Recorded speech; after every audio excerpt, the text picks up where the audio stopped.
Tonight, on Legislative Review. A look at the week ahead. Plus, making theft from firefighters or EMTs a felony. And workplace protections for pregnant and postpartum mothers. From Olympia, this is Legislative Review.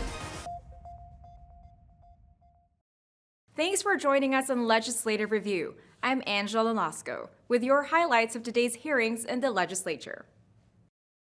Hearing no objection, so ordered. Welcome to Week 14 of the 15-week 2025 legislative session, which is scheduled to adjourn on Sunday, April 27th. This week, floor debates are the rule in the House and Senate. Both chambers are debating and voting on bills that have already passed the opposite chamber. The current round of floor debates started last Wednesday and continued through this Wednesday, April 16th. On that day, there's a 5 p.m. deadline by which bills must pass the opposite chamber. If they don't beat that deadline, they're dead for the session. Though, on occasion, bills have been known to come back from the dead in the waning hours or days of the legislature. One thing to watch for at the 5 p.m. cutoff, a bill that is brought to the floor prior to 5 p.m., known as a special order of consideration. It can be debated as long as it takes past the deadline. After the Wednesday floor cutoff, expect the House and Senate to convene on the floor to consider concurrences and disputes. In some instances, the House or Senate will concur with changes made to a bill in the opposite chamber. In others, they'll dispute those changes and ask for a conference to see if they can come to agreement over their differences. It's a week when the end of the session really begins to come into focus.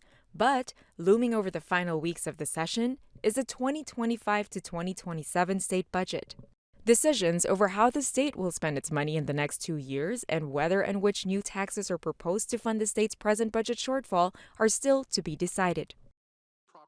Lawmakers in Olympia are tightening the rules around theft from first responders like firefighters or EMTs.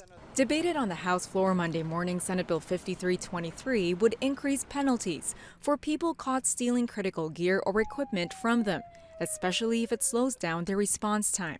The bill would update current theft and possession laws, making it a first-degree felony if the stolen gear either costs more than $1,000 or directly causes delays or problems during an active emergency call, or includes anything stolen from a fire station, fire truck, or EMS vehicle, whether it's in a rural area or a busy city. It's part of a broader effort to protect emergency workers and keep life-saving tools on the front lines where they belong. Supporters say it will help deter thieves from targeting first responders and reduce risks to public safety. Speaking in favor of the bill, Democratic Representative Roger Goodman. Mr. Speaker, rising in support of this bill to enhance penalties for stealing essential material off of fire trucks and EMS rigs and fire stations. This has significantly hindered and delayed EMS and fire's ability to respond to emergencies and has really adversely affected public safety. So strongly supporting this bill. Thank you, Mr. Speaker. But critics warn the bill doesn't go far enough to cover all other possible scenarios. While sharing her support for the bill, Republican Representative Jenny Graham also expressed some of her concerns. When they go into these vehicles, maybe they have been exposed to fentanyl, and now that contaminates all of the products. So there are consequences, I think, that we're not looking at as strong as what they need to be. This is a start. I'll support this. The House voted on the bill. Speaker is about to lock the roll call machine. The Speaker has locked the roll call machine. The clerk will take the record. Mr. Speaker, there are 96 yeas, 0 nays, 2 excused. Having received a constitutional majority, substitute Senate Bill 5323 as amended by the House is declared passed. The bill goes back to the Senate for further review.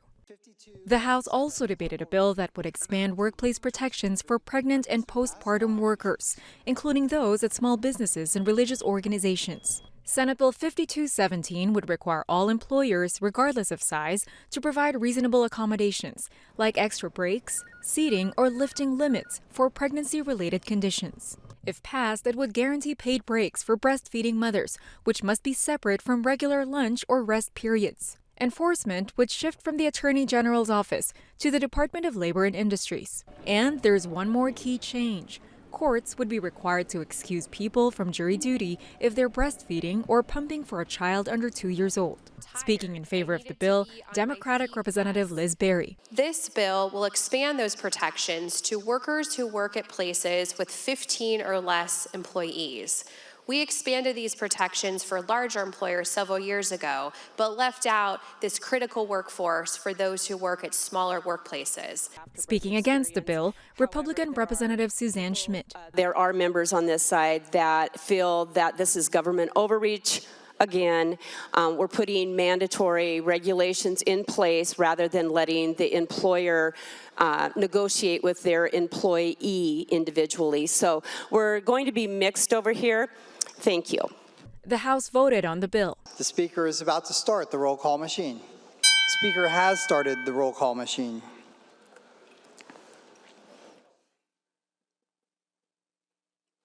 Has every member voted? Representative Volz, how do you vote?